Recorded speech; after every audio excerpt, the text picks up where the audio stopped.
"Heal me, and I'll give you my fortune," said the millionaire. The maid's son prayed, and fate changed.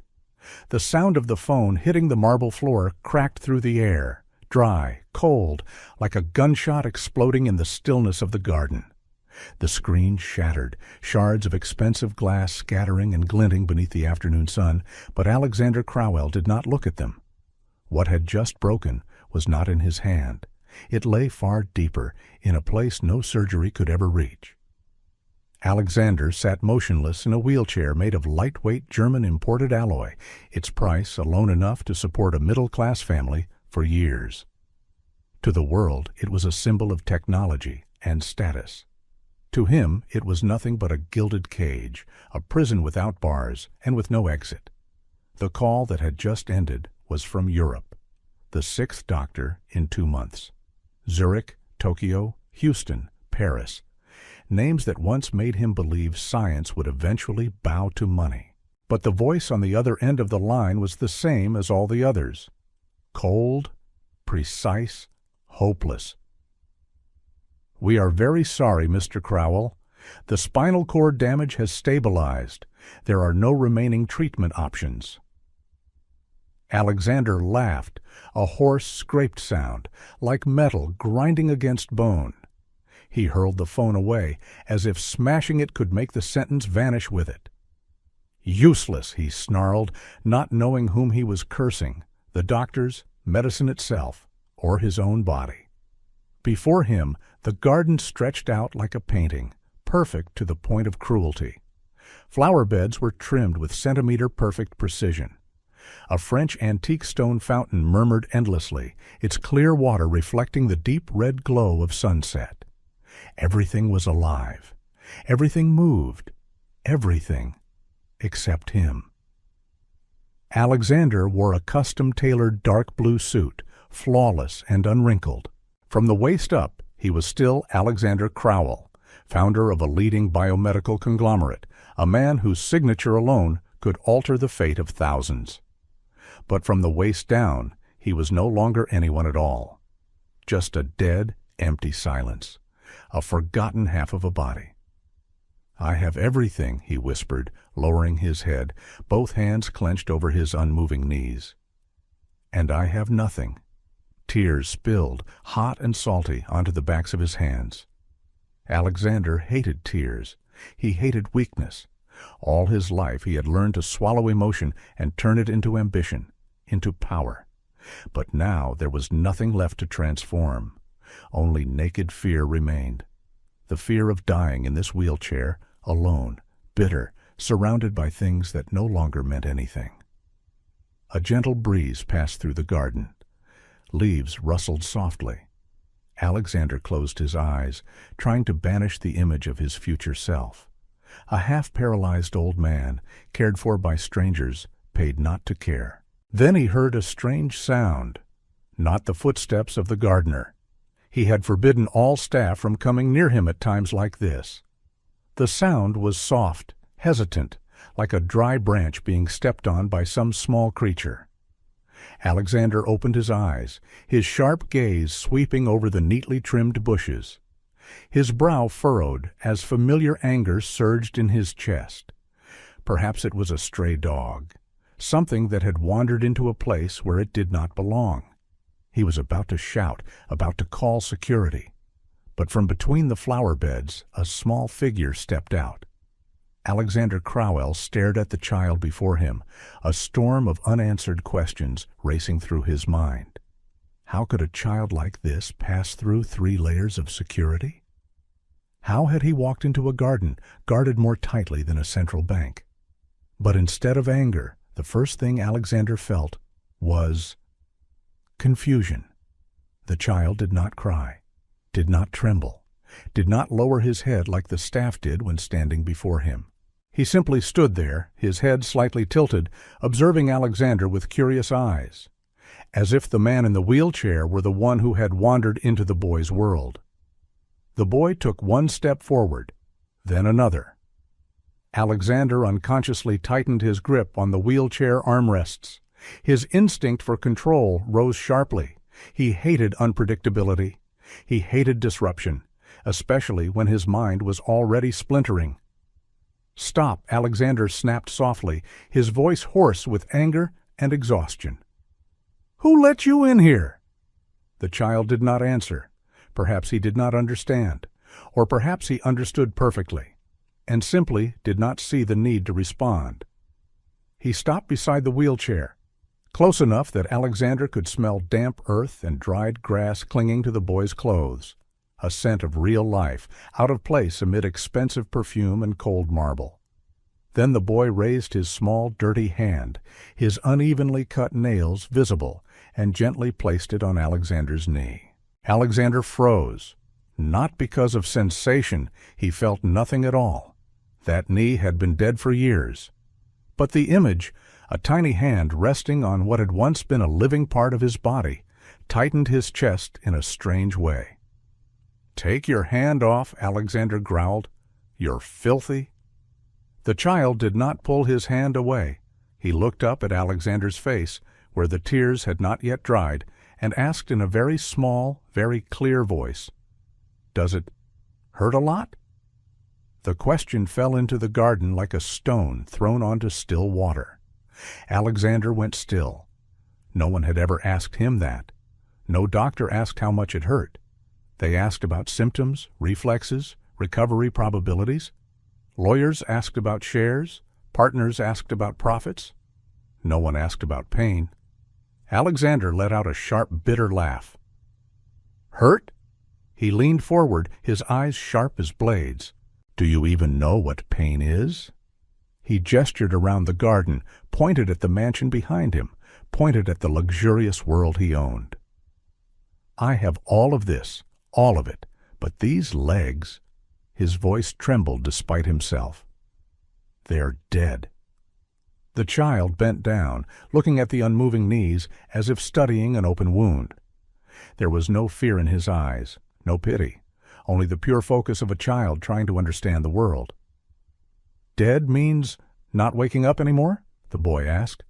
Alexander fell silent. "Yes," he said after a moment, "never waking up again." The child was quiet for a few seconds. Then he gently tightened his small hand on Alexander's knee, as if that could somehow change anything. Alexander Crowell looked at the small hand still resting on his knee. Part of him wanted to brush it away, to reclaim his distance, to rebuild the familiar wall between himself and the world. But another part, weaker and more detestable, let it remain.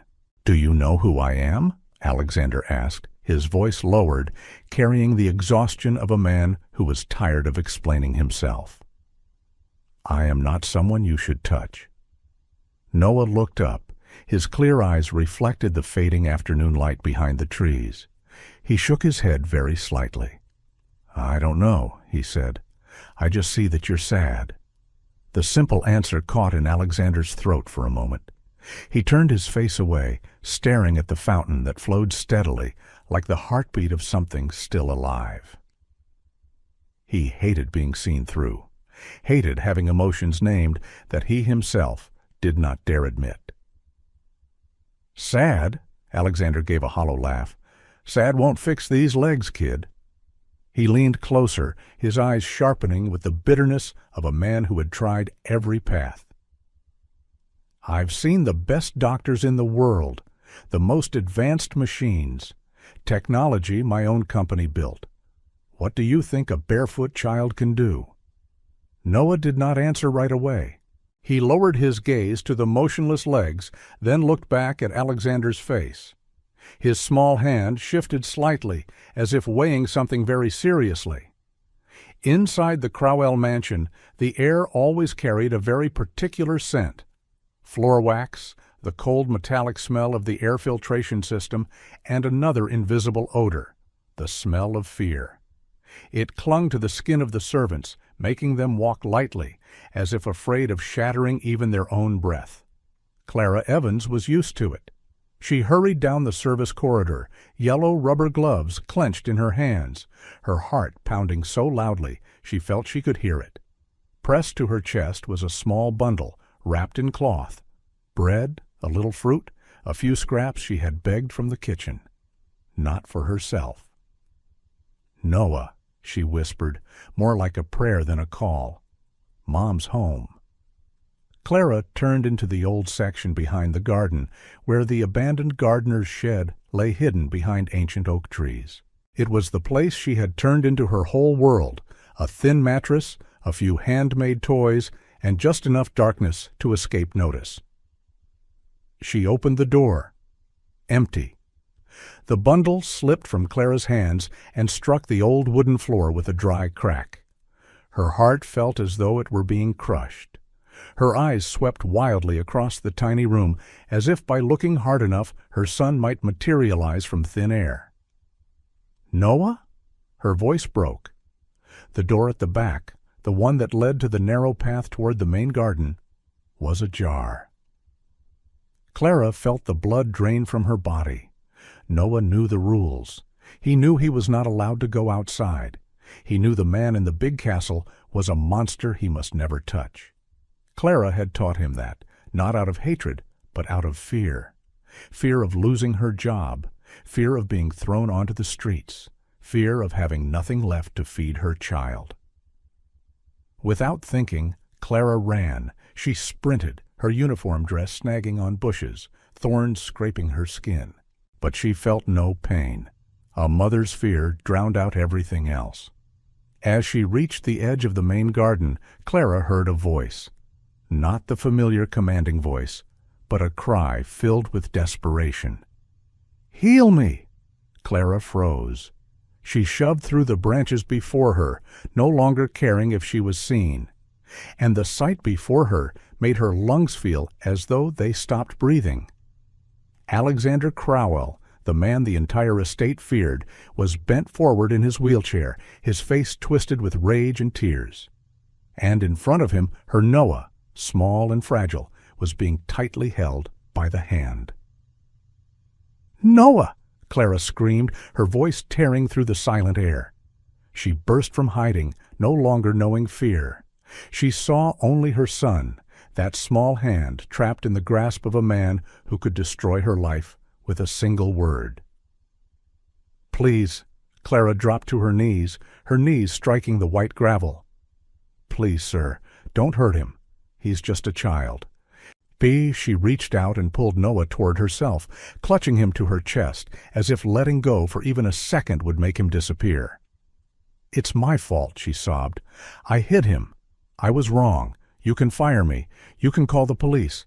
But please, don't touch him." Alexander looked down at the woman kneeling before him. His eyes gradually went cold again, as if the emotional shell that had briefly cracked open was instantly pulled shut. The truth stood bare and brutal. The child in the garden was not a miracle. He was simply the maid's son. And in that moment, Alexander Crowell felt that he had been made into a fool. Alexander Crowell stood in silence, looking at the mother and child before him. The silence was so heavy that Clara felt as if the air around her were being compressed, making it hard to breathe. He did not speak right away. He simply stared. The eyes that had been wet with tears only minutes before were now empty and cold, like fog-covered glass.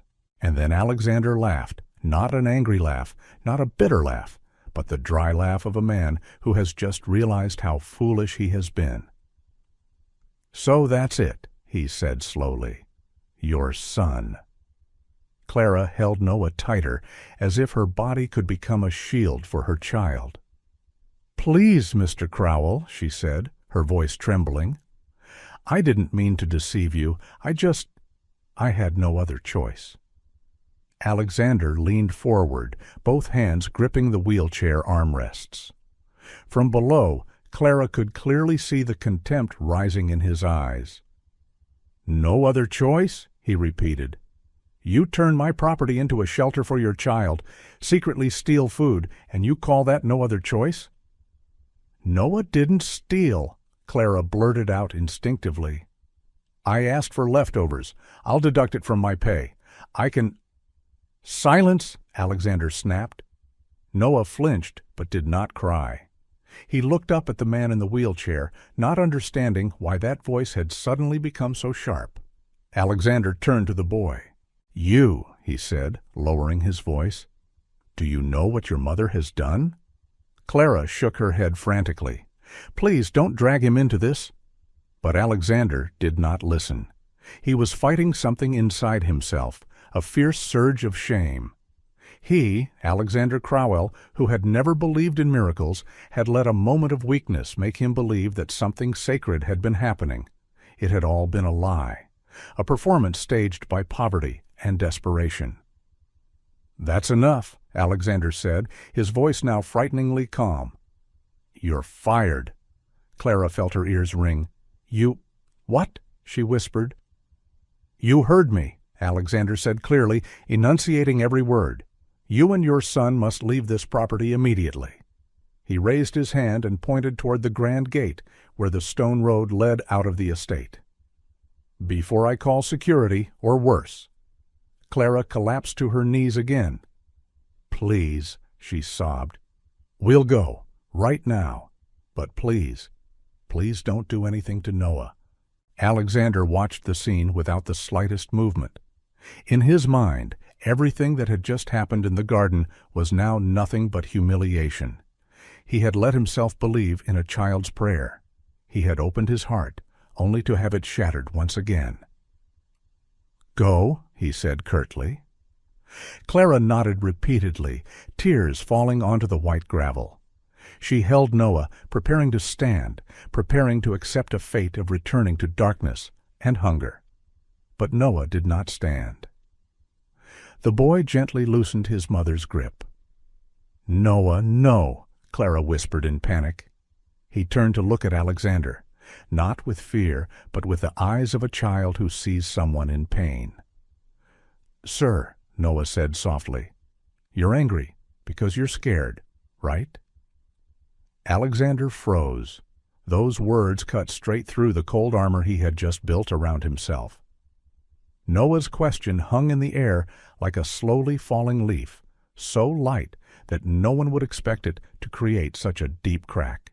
Alexander Crowell opened his mouth to shout, to say the boy knew nothing, that he was just a poor child, that this world did not run on innocent words. But no sound came out. His throat was dry, as if the truth that had just been named were choking him from the inside. Afraid? No one had dared to say that word to his face for a very long time. Alexander turned away, avoiding Noah's gaze. He hated those eyes, not accusing, not pleading, simply seeing. "You wouldn't understand," Alexander said after a moment, his voice lowering, losing the sharp edge it had held earlier. "Life doesn't work the way you think." Noah tilted his head as if weighing something very important. "But you're hurting," he said, "and when people hurt, they're usually afraid." Clara raised a hand to her mouth, tears spilling out uncontrollably. She wanted to pull Noah back, to take her son away before things grew worse. But her legs felt rooted to the ground. Something in her son's voice made even her afraid to break the moment. Alexander drew in a deep breath. Then another. Anger, humiliation, doubt, all of it mixed in his chest, spiraling into a storm with no exit. "What do you think you can do?" he asked, almost mockingly, though his voice had grown hoarse. Noah stepped closer. No longer held back by his mother's hand, he stood directly in front of Alexander, far smaller than him, yet not small at all. "I can ask for help," Noah said. "Not for money, for you." Alexander let out a soft laugh. This time it was no longer bitter, just tired. "Ask who?" he asked. Noah lifted his gaze to the sky, now turning pale orange with sunset. "God," he said. "My mom says if you ask with your whole heart, he listens." Clara trembled. "Noah," she whispered. "Don't—" Alexander lifted a hand, signaling her to be silent. He did not know why he did it. Perhaps because he was too tired to keep fighting. Perhaps because deep inside him a small, desperate part was clinging to the impossible. "Go ahead," Alexander said softly, leaning back into his wheelchair. "Either way, I have nothing left to lose." The air in the garden seemed to sink. The wind stopped blowing. The sound of the fountain drifted far away. Noah placed both of his small hands on Alexander's knees. This time he did not whisper hurriedly. He closed his eyes, his face strangely serious for a 3-year-old. "Close your eyes too," Noah said quietly. Alexander hesitated. Then he did. Darkness fell behind his closed lids. In that moment, Alexander Crowell, the man who was used to controlling everything, was forced to let go. Noah began to speak, not in formal prayer, but in the tone of a conversation, as if he were standing beside an invisible friend. "God," Noah said, "this man is very sad. There's a lot of anger inside his belly. His legs have been asleep for a very long time." Alexander felt his chest tighten. "He says you don't listen," Noah continued evenly. "But I think you do. It's just that he shouts too loudly, so he can't hear you." Clara dropped to her knees, her hands clenched against her chest, afraid even to breathe. Noah gently rubbed Alexander's knees in small circles, the way a mother soothes a hurting child. "Please wake his legs up," he said. "He wants to run. He wants to play. He wants to laugh." Then Noah bent down and placed a very light kiss on the motionless knees. And after that he began to sing, a simple, innocent song that millions of children around the world have heard. "Sana, sana, your hurt will soon be healed." Alexander almost laughed in the darkness. A lullaby? Was this all? Was this what he had traded his dignity to wait for? But then something changed. At first it was only warmth, very faint, like sunlight touching skin after a cold day. Then the warmth spread, and deep within the legs that had been numb for years, an unfamiliar sensation began to wake. At first Alexander Crowell thought he was imagining it.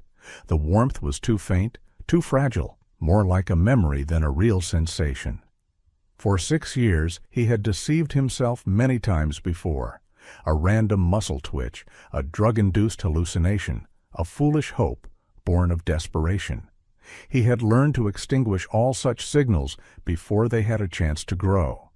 But this time, it was different. The warmth did not fade. It stayed.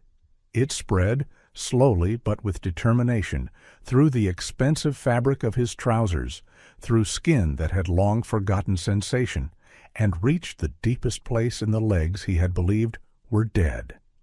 Alexander held his breath. "Don't stop!" A voice sounded inside his head, not Noah's, not Clara's, his own, for the first time in years, without doubt. Noah kept singing.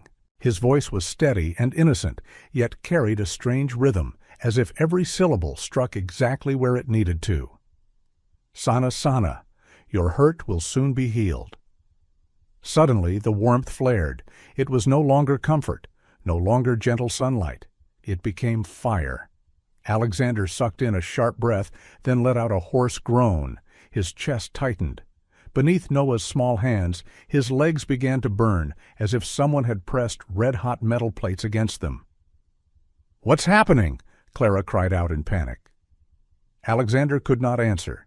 He clenched his teeth, cold sweat beading on his forehead. The pain surged so violently he could no longer tell where his body ended and where fear began. "Stop!" Part of him wanted to scream. "Stop right now!" But another part, silent for far too long, screamed back, "Continue!" The pain shot through him like high-voltage electricity, racing from his waist down to his feet. Not pain from outside, but pain from within, as if nerves long dried and dormant were being forced awake all at once. Alexander screamed. The cry tore through the garden's stillness. His body arched in the wheelchair, fingers digging into the armrests until his knuckles turned white. The wheelchair shook, letting out frightening creaks.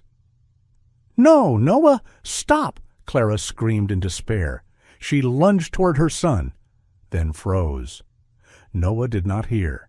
He stood there, eyes tightly shut, his whole body tensed as if carrying a weight far beyond what a child should bear. Sweat dotted his forehead.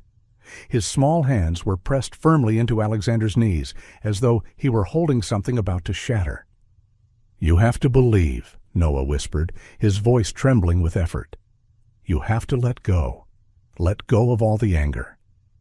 Alexander gasped. His life flooded through him. Ruthless contracts, people he had pushed out of his world, the accident years ago when he had driven too fast, convinced he was untouchable. "I can't," he groaned. "It's too late." "It's not too late," Noah said, and his voice suddenly rang with strange clarity.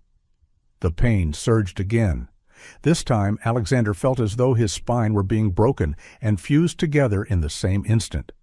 A powerful, brutal force tore through his nervous system, awakening every cell that had been asleep. "It's burning!" Alexander screamed. "It's burning!" Clara collapsed to her knees, both hands covering her face. Only one thought remained in her mind. "My child has done something terrible. My child will be destroyed for this." The wind rose violently in the garden. Leaves spiraled. Dust whipped into the air. The fountain's water shattered into chaotic noise. The scene looked like a storm gathered around 3 human beings. Noah cried out one last time, his voice echoing, no longer the voice of a child. "Wake up!"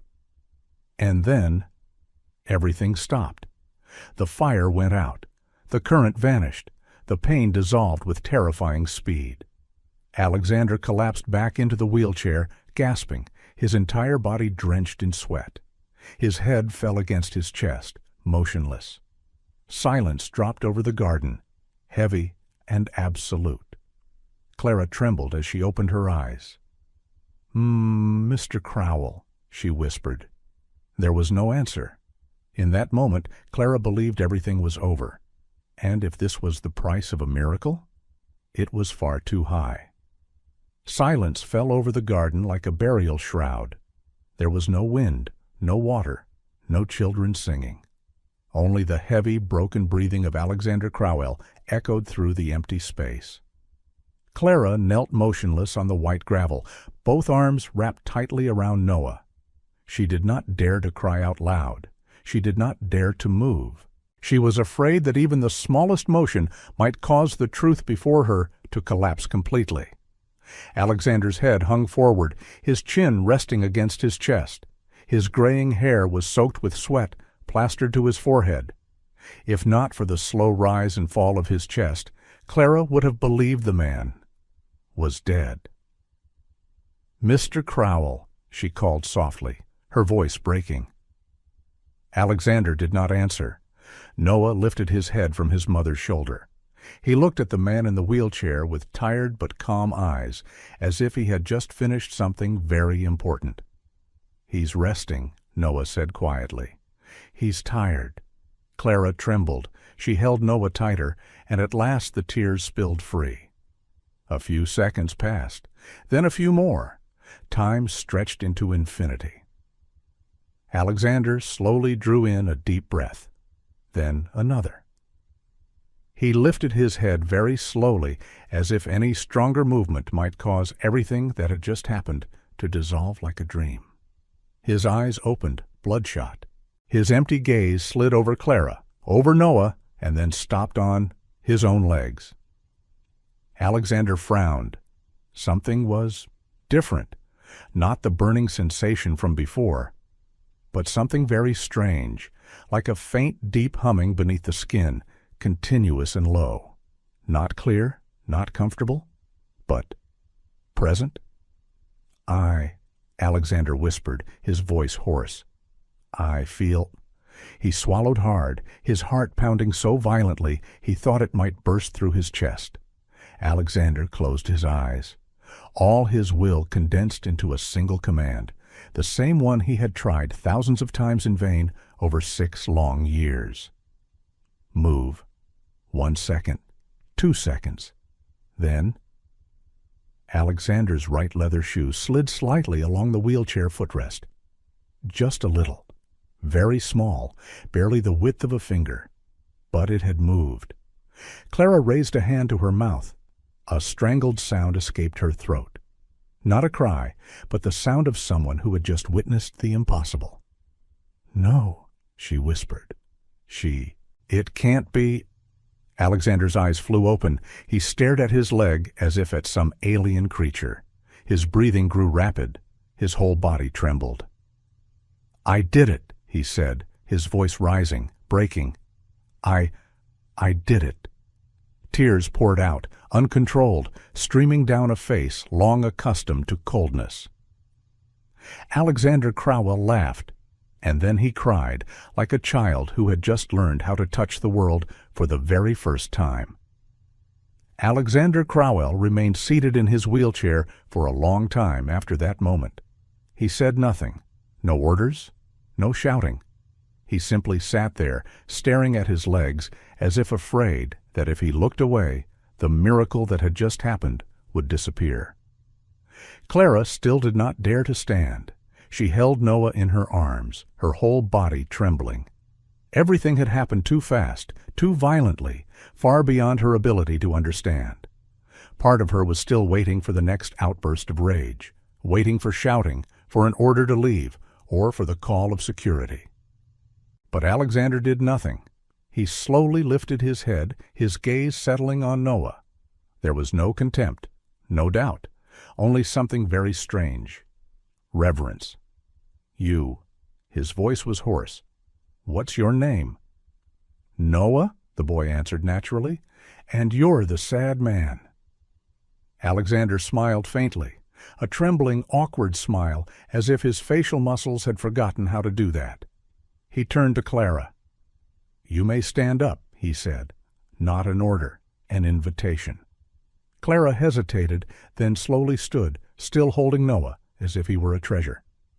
"I said," Alexander continued, his voice low but clear, "that if anyone healed me, I would give them everything." Clara froze. "Sir, Alexander raised a hand to stop her. He leaned down, grasped the wheel of his chair, and gently turned to face them. "I'm a businessman," he said, "and I always keep my word." He extended his hand toward Noah, the same hand that had once gripped power, that had signed merciless contracts. Now it trembled slightly. "Come here," Alexander said softly. Noah looked at his mother. Clara nodded, tears streaming down her face. The boy stepped forward and placed his small hand into Alexander's. Alexander took it very gently, as if afraid of hurting him. A moment of silence passed. Then he tightened his grip just a little, as if reminding himself that this was real. "From today," Alexander said, his voice growing steadier, "you and your mother will not have to be afraid anymore." Clara opened her mouth, but no words came. "You and Noah will stay here," he continued. "Inside the house, not out there." He looked toward the mansion, the building that had once been his lonely fortress. "I will call doctors, the best, and lawyers. I have much to do." Clara shook her head repeatedly. "Sir, there's no need.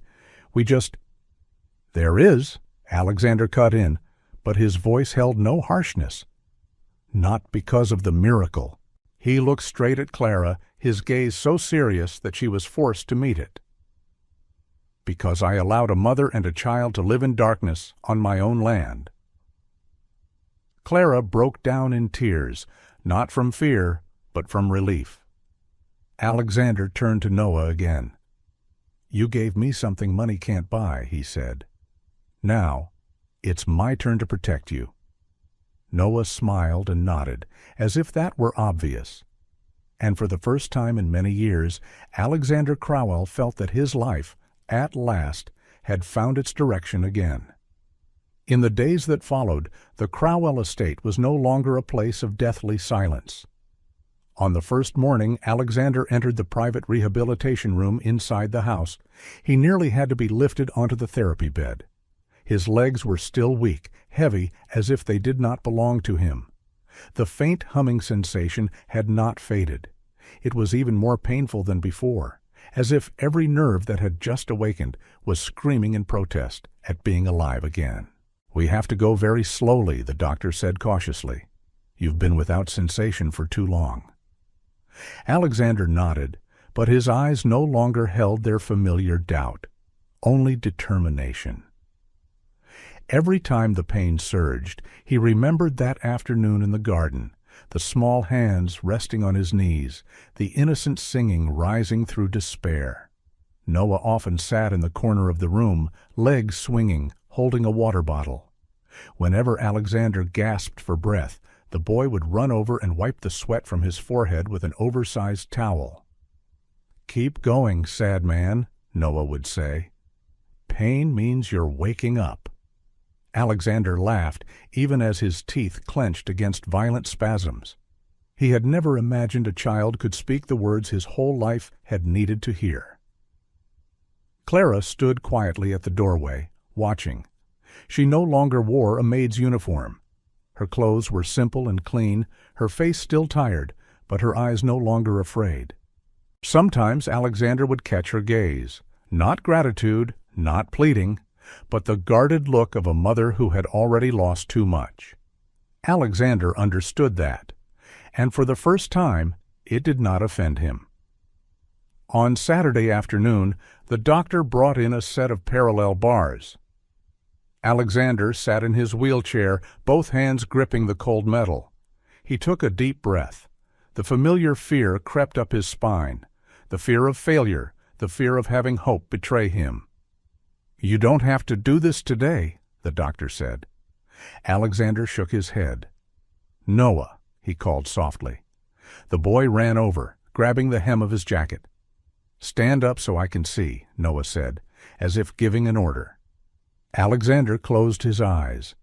He did not think about money. He did not think about reputation. He thought about Clara sleeping curled up in the old shed. He thought about Noah barefoot in the luxurious garden. He thought about everything he had missed while he could still walk. 3, 2, 1. Alexander poured all his strength into his arms. His body shook violently. His legs trembled, knees knocking together as if about to collapse. Then he stood, not straight, not steady, but his feet touched the floor, carrying his own weight. Clara burst into tears. Noah clapped and cheered. "You're taller now." Alexander stood for 10 seconds. 10 seconds longer than the 6 years of his life in a wheelchair. When he collapsed back down, drenched in sweat, breath ragged, he did not see failure. He saw himself alive. Alexander turned to Clara, his voice hoarse but steady. "I won't just learn to walk again," he said. "I will learn how to be human." Clara looked at him.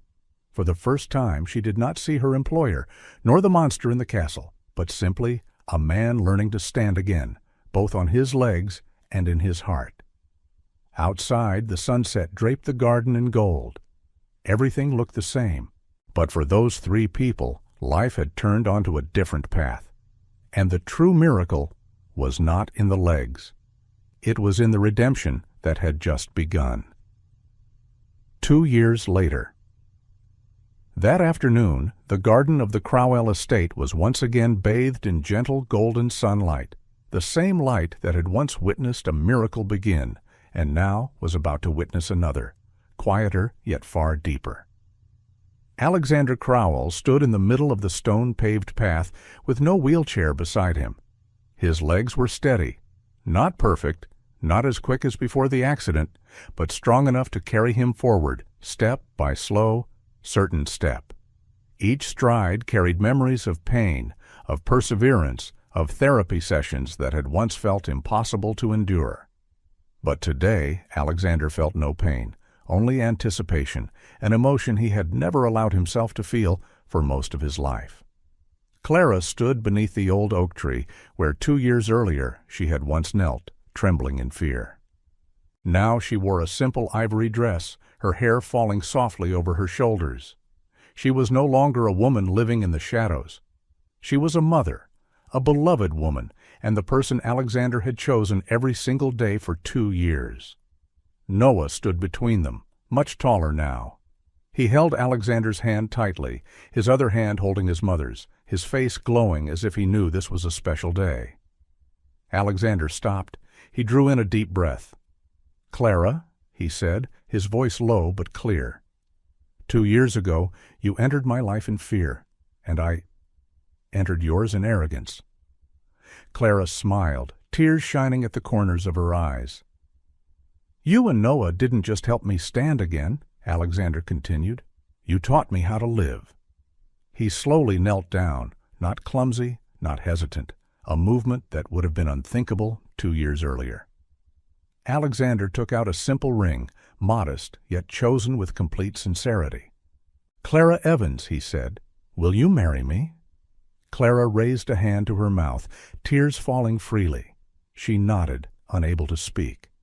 Alexander stood, then turned to Noah. He knelt again, this time at the boy's eye level.